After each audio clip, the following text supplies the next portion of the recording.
And it is time. I hear many heads of state here and participants say we need to expedite. We need to get a fit for purpose organization. So let me say 4 things. Number 1, inclusivity.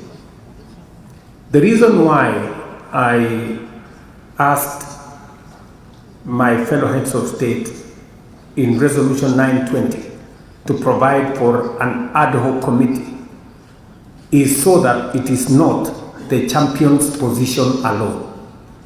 That whatever reform that I am pushing is the collective, inclusive. So the committee of the ad hoc committee is the Bureau of AU as is constituted, and another 5. So it was my position that to be able to move such a big process, you needed a wider participation of leaders. And that is why I didn't want it to be about the champion alone. That's why we say, let's create the ad hoc committee.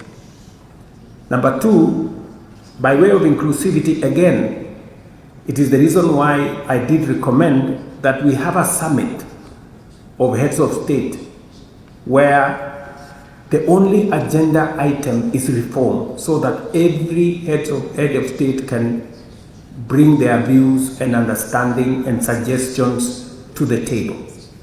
Because much as I have said in my statement, much as this process has a lot of technical issues, the whole process is political. The decisions have to be made at the highest political level possible. And that is the reason why I did recommend that we have a summit to discuss reform, because it is a heavy subject and it has been evading our decision for a long time. And I will still pursue, a standalone summit to discuss this reform and agree. And then finally, I know I've had a very robust contribution from the floor here. And I like the recommendation that was made by Mauritius, that let us read the detailed report. If you can, I would really appreciate if I can have written, submissions on ideas, on suggestions, on perspectives to the Secretariat at the AU, so that we can process these suggestions from different countries, so that by the time we get to February, we have a document that carries the input, of heads of state and different countries. I know a lot has been said to the effect about cost. And I remember when we were reforming our education system in Kenya, we were told it's going to cost more if we change the education system. But then we got somebody who told us, if you think education is expensive, try ignorance. So, if we think the AU is expensive because we want to make it effective, then let us have a non-effective union. It will cost us more than the money that we are talking about. That's number 1. Number 2, there are decisions that do not need any money, and they have been said by the representative of Eritrea. We have decisions on streamlining the agenda.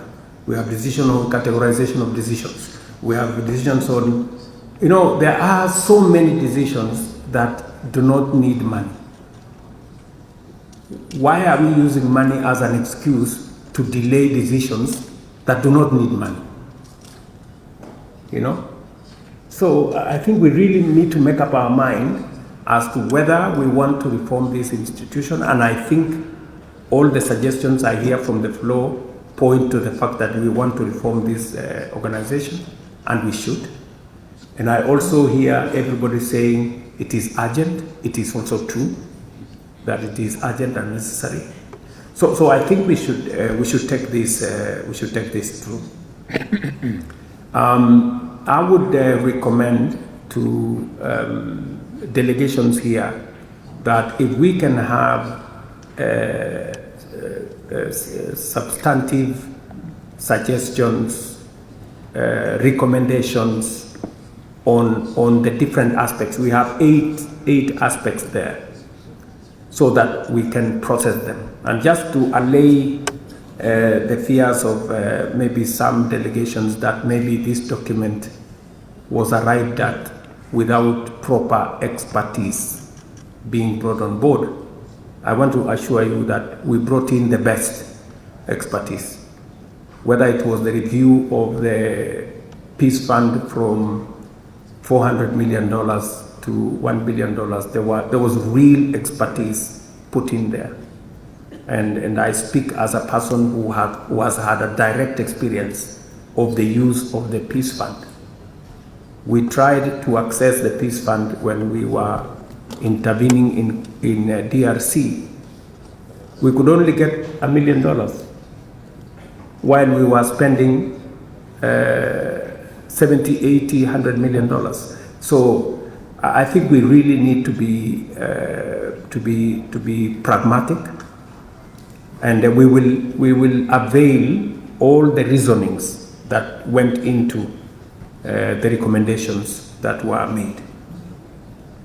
So again, let me encourage all of us here that this reform is doable, and it is possible for us to reform. It's possible to have an effective Africa Union, and it is necessary, and it's an imperative, and we can do it in the shortest time possible, while carrying everybody on board. Again, the recommendations and the report is with you. If we can have feedback earlier than maybe by December, then we can process it with the experts and prepare a comprehensive report that will then be tabled in February. With those many remarks, I want to thank each and every delegation that has made interventions here. I think the candor and the forthrightness that this has been made is in good faith, and we will take it very positively that the recommendations were made in the interest of making our organization better going into the future.